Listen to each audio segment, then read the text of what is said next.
একজন আল্লাহর নবী মৃত্যুর ফেরেশতাকে চর মেরেছিলেন। শুনতে খুবই অবাক লাগলেও এটা আমাদের অনেকেরই ছোটবেলা থেকে কানে এসেছে। কিন্তু সত্যি কি এমন হয়েছিল? কেন একজন আল্লাহর প্রিয় বান্দা এমন করলেন? আর সবচেয়ে বড় কথা, এই ঘটনা থেকে আমরা আজ কি শিখব? আজকের ভিডিওতে এই রহস্যময় গল্পটির আসল কথা, এর সত্যতা আর জীবন বদলে দেওয়া কয়েকটি সহজ শিক্ষা নিয়ে আলোচনা করব। শেষ পর্যন্ত থাকুন, কারণ এই গল্পটি শুধু অতীতের নয়, এটি আপনার এবং আমার আজকের জীবনের জন্য একটি বড় বার্তা। কল্পনা করুন, বয়স অনেক, শরীর আর আগের মতো শক্তিশালী নেই। হযরত মুসা আলাইহিস সালাম তখন একা বসে আছেন। হঠাৎ দরজা খোলার শব্দ, কোনো সালাম নেই, কোনো ভদ্রতা নেই। একজন মানুষের বেশে এসে দাঁড়ালেন মৃত্যুর ফেরেশতা। বললেন, মুসা, তোমার সময় শেষ, প্রস্তুত হও। মুসা আলাইহিস সালাম ছিলেন খুবই তেজস্বী মানুষ। ফেরাউনের মতো জালিমের সামনে দাঁড়িয়েছিলেন, সমুদ্র ফাটানোর মতো অলৌকিক কাজ দেখিয়েছিলেন। তিনি হঠাৎ এমন রুদ্ধ কথায় একটু চমকে গেলেন। জিজ্ঞেস করলেন, তুমি কিভাবে আমার প্রাণ নেবে? ফেরেশতা বললেন, মুখ দিয়ে। মুসা বললেন, এই মুখ দিয়ে আমি তো আল্লাহর নাম জপ করি। ফেরেশতা বললেন, চোখ দিয়ে। মুসা বললেন, এই চোখ দিয়ে তো আমি আল্লাহর নূর দেখেছি। ফেরেশতা বললেন, নাক দিয়ে। মুসা বললেন, এই নাক দিয়ে তো আমি জান্নাতের সুগন্ধি পেয়েছি। ফেরেশতা বললেন, আমি শুধু আল্লাহর আদেশ পালন করি, বিস্তারিত জানি না।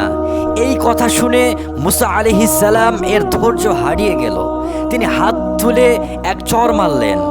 ফেরেশতার একটি চোখের দৃষ্টি চলে গেল। তিনি ফিরে গেলেন আল্লাহর কাছে। আল্লাহ তাকে ক্ষমা করলেন, চোখ সুস্থ করলেন আর বললেন, তুমি আবার যাও, এবার ভদ্রভাবে আমার সালাম দাও, বলো তোমার রব তোমার সাথে দেখা করতে চান। ফেরেশতা ফিরে এলেন, এবার কথা বললেন খুব নরম সুরে। মুসা আলাইহিস সালাম শান্ত হলেন, বললেন, যাওয়ার আগে আমি আর একবার তুর পাহাড়ে যেতে চাই। আল্লাহ অনুমতি দিলেন। সেখানে গিয়ে তিনি আল্লাহর সাথে কথা বললেন। ফেরার পথে দেখলেন কয়েকজন মানুষ কবর খনন করছে। জিজ্ঞেস করলে তারা বলল, একজন ভালো মানুষের জন্য, দেখতে আপনার মতোই। তাকে বলল, শুয়ে দেখতে কবরের মাপ ঠিক আছে কিনা। মুসা আলাইহিস সালাম শুয়ে পড়লেন, বললেন, হে আল্লাহ, এই জায়গাটি খুব শান্ত, এটাই আমার শেষ ঠিকানা করুন। তখন এক ফেরেশতা এলেন, হাতে একটি ফল। বিসমিল্লাহ বলে কামড় দিতেই তার প্রাণ চলে গেল আল্লাহর দরবারে। ফেরেশতারা তাকে গোসল করালেন, জানাজা পড়ালেন, সমাহিত করলেন। আর আজও কেউ জানে না তার কবর কোথায়। এখন প্রশ্ন হলো, এই পুরো গল্পটি কি সত্য? ইসলামী বইয়ে এর কি কথা আছে?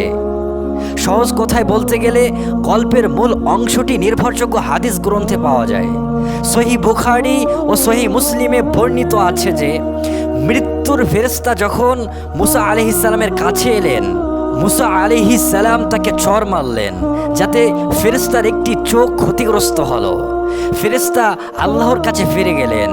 আল্লাহ তাকে সুস্থ করলেন এবং বললেন, মুসাকে বলো, যদি তুমি আরো কিছুদিন বাঁচতে চাও তবে একটি ষাঁড়ের পিঠে হাত রাখো।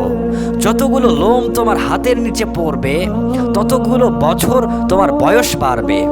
মুসা আলাইহিস সালাম জিজ্ঞেস করলেন, তারপর কি? ফেরেশতারা বললেন, মৃত্যু। মুসা আলাইহিস সালাম বললেন, তাহলে এখনই নিয়ে নাও।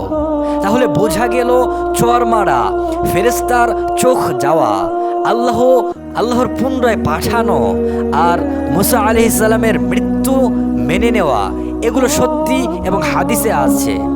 কিন্তু গল্পের যে অংশগুলো বললাম, যেমন মুখ, চোখ, নাকের কথোপকথন, 7 জন কবর খননকারী, ফল খেয়ে মৃত্যু, এগুলো নির্ভরযোগ্য হাদিসে নেই। এগুলো পরবর্তীকালে লোকমুখে ছড়ানো গল্প বা দুর্বল বর্ণনা থেকে এসেছে।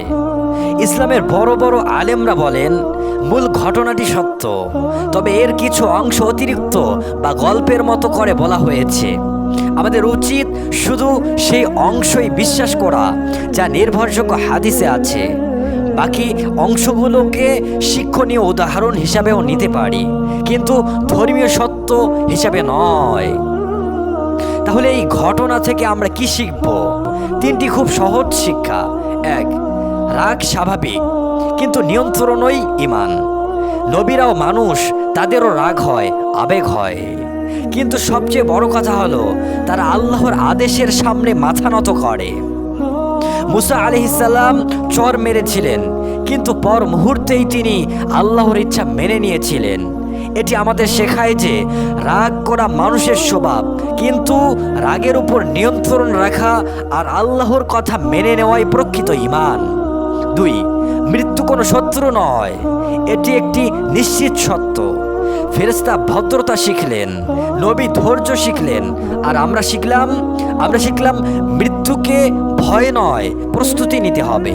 প্রতিটি নিঃশ্বাস আল্লাহর দেওয়া আমানত, কখন শেষ হবে তা কেউ জানে না। তাই প্রতিটি দিনকে আল্লাহর সন্তুষ্টির কাজে ব্যবহার করাই বুদ্ধিমানের কাজ।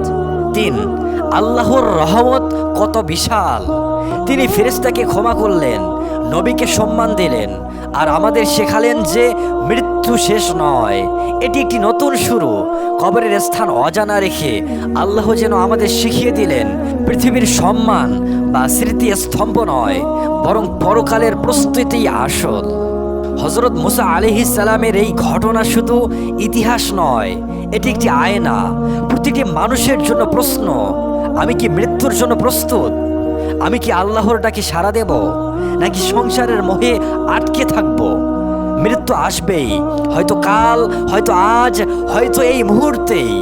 তাই আসুন এই গল্পকে শুধু গল্প হিসাবে না রেখে এটিকে জীবনের পাঠ হিসাবে নেই।